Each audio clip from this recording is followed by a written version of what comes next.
Olha, hoje é o Dia Internacional da Tolerância. A data foi criada durante a Assembleia Geral da ONU em 1996 e destaca o compromisso em promover o atendimento e o entendimento, melhor dizendo, entre culturas e povos. A gente convidou a psicóloga Bruna Tomazetti para conversar sobre esse assunto. Ela topou e está aqui. Bom dia, doutora, bem-vinda. Bom dia, e é um prazer enorme falar sobre esse tema que eu acredito que vai chegar a muitos corações. Com certeza, viu, doutor? Acho que essa data é uma boa oportunidade, né, para a gente pensar. A gente tem visto muitos conflitos, né? Nossa sociedade, na sua avaliação, está mais intolerante, está mais tolerante? Olha, é uma boa pergunta. Eu percebo que mais intolerante. Por quê? A tolerância é quando eu reconheço as dificuldades do outro e tenho uma certa empatia. Então, eu não vou atropelar ou passar daquela linha tênue de relacionamento. E aí, isso sim é ser um indivíduo tolerante. E o que nós estamos vendo, por mínimo, situações mínimas, as pessoas entram em demandas, em situações adversas e chegando aí, por fim, até mortes, né? Mortes em vida, mortes de esperança, mortes de expectativas de vida, porque as pessoas não estão nesse limiar que seria o processo da tolerância. Certo. E a intolerância, ela gera discriminação? Qual que é a relação entre as duas coisas?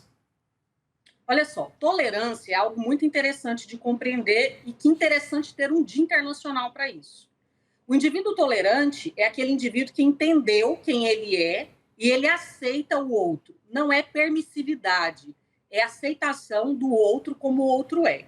Já o indivíduo intolerante está muito voltado para a questão mesmo da ignorância. Tem que ser do meu jeito, tem que funcionar do jeito que eu falo, ou seja, é o que a gente chama de uma cognição unilateral, que só eu tenho o direito de falar, só eu tenho o direito de dar a minha opinião final, que é a correta, é a certa, e eu invalido você, torno você invisível na relação. Então, pessoas intolerantes, elas não respeitam a relação com o outro. Sempre elas têm que dar a opinião final ou elas são as pessoas certas daquela relação. E tem como a gente ensinar um indivíduo, desde pequeno, desde criança, a ter tolerância, a ser tolerante? Olha, interessante isso daí que você está falando. Inclusive, eu estou num congresso agora, trazendo um tema sobre esse aqui. Estou num congresso no Rio de Janeiro falando sobre essas questões. Que como que a gente pode se tornar mais funcional diante da vida, de que maneira que a gente pode fazer isso? A partir do exemplo. A criança, ela é o exemplo do meio, do ambiente. Se eu tenho uma criança que é funcional, que tem bons exemplos, é uma família que roda bem, que a gente diz uma família sadia, ela vai para a sociedade implicar esse comportamento. De ser uma pessoa sadia, uma pessoa funcional, adaptável, tolerante. Quando essa família, ela é família de risco, ela provoca nessa criança comportamentos de risco, que é vexação, hostilização, humilhação, subjugar as pessoas. Isso tudo por causa da intolerância, porque eu não aceito o seu jeito de ser ou de funcionar. Então, você tem que fazer aquilo que eu falo para você fazer.